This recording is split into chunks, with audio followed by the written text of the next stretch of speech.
The Tommorow War. Tommorow War is on Amazon Prime Video. It came out in July, and let's talk about this film because, man, this film, I was not expecting it to take me the way that it did.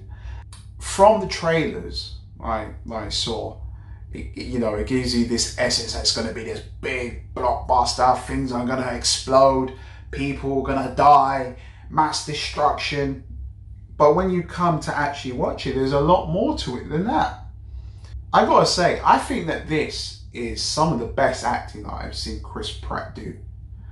And he really sold the emotional moments. And I think with most of the time, I think people went in with the expectation that, we're so used to Chris Pratt playing the funny guy in the Guardians of the Galaxy films and, Avengers, Infinity War, Avengers Endgame, and everything else he's done. Even with the Jurassic Park films, he carries this, this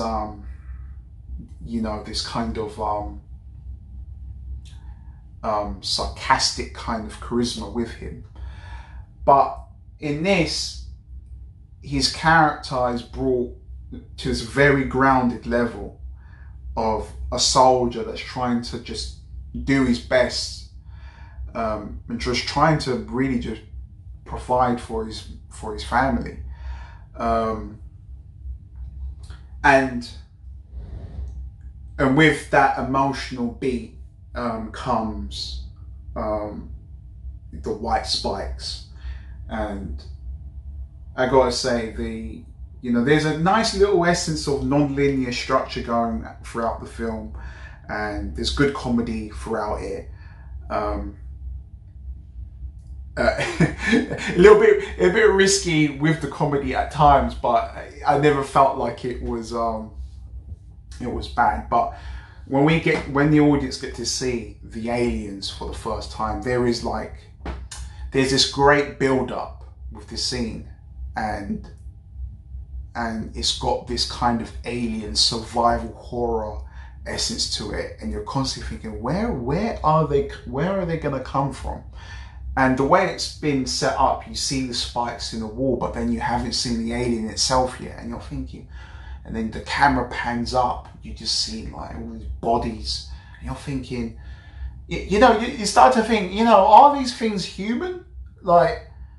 Then look, the way that you'd have to skin those things, you'd have to obviously have some level of intelligence, right? So then, you start asking all these questions in your head before you've even seen what it is.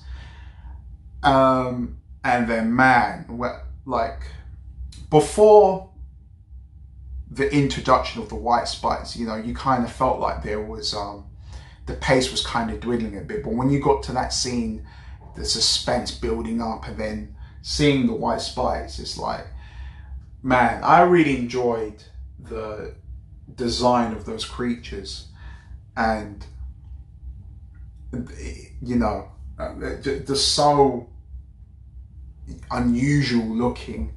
They got 4 sets of legs and these tentacle kind of things, and the design looks like it actually played off Ridley Scott's Prometheus with the first ever alien decon with the 2 sets, the elongated mouth, and so I was like, but obviously they added their own spin to their monsters in their film, in the Tommorow War.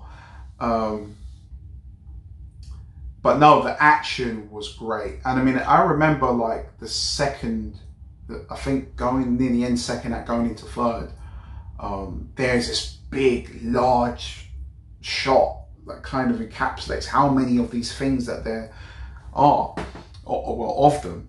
And I came to learn and understand after it was Larry Fogg, who was the cinematographer for 300, Sucker Punch, Watchmen, and I was like, I think even Batman v Superman as well.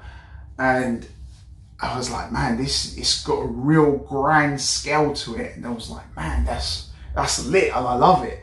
With the concept of, they're already at a point of they're losing and they have to go back to recruit people. I think there is this nice kind of dark layer of this film of, you know, of telling the audience that people really are, you know, expendable for the greater good, you know, and that ultimately our humanity means nothing. It means nothing in case of perseverance for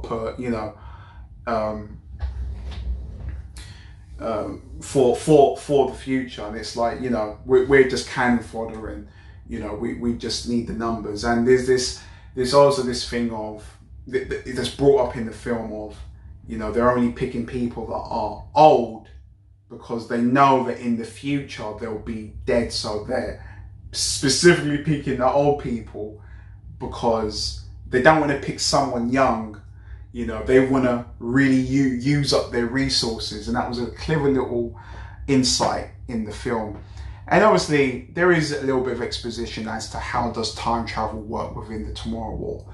And I've seen a lot of people turn their nose up at the explanation of time travel within the Tommorow War. And it's like, but you know, did any of us really understand Interstellar when, you know, when Matthew McConaughey's character goes through that black hole, and then he just ends up in a paradox?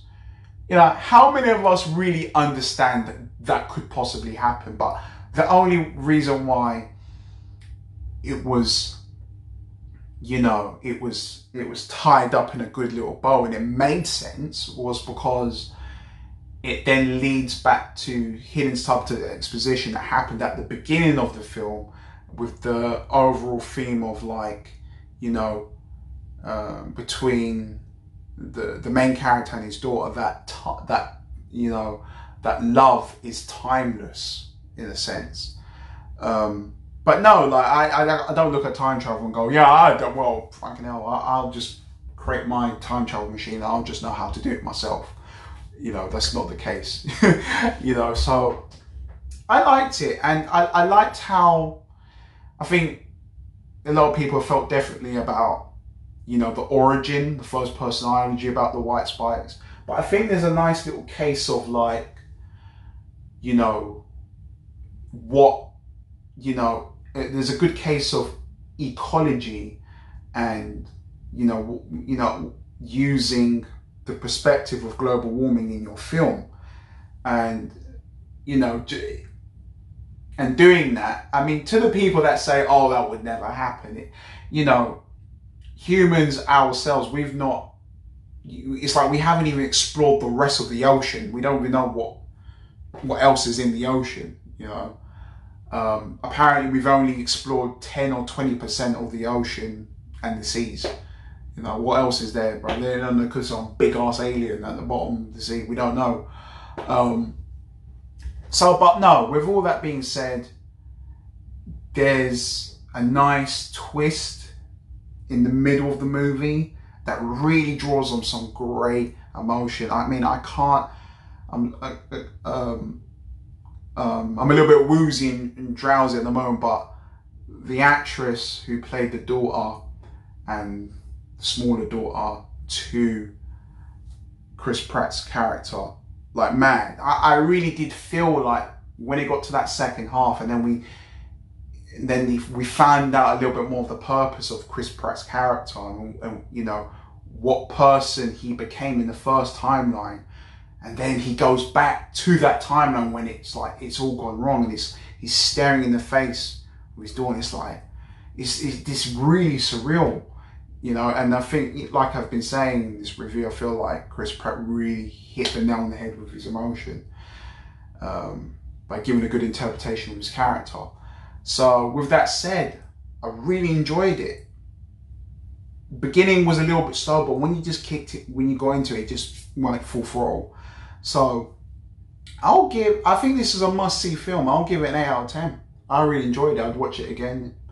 So yeah, guys, thank you for watching. See you in the next video.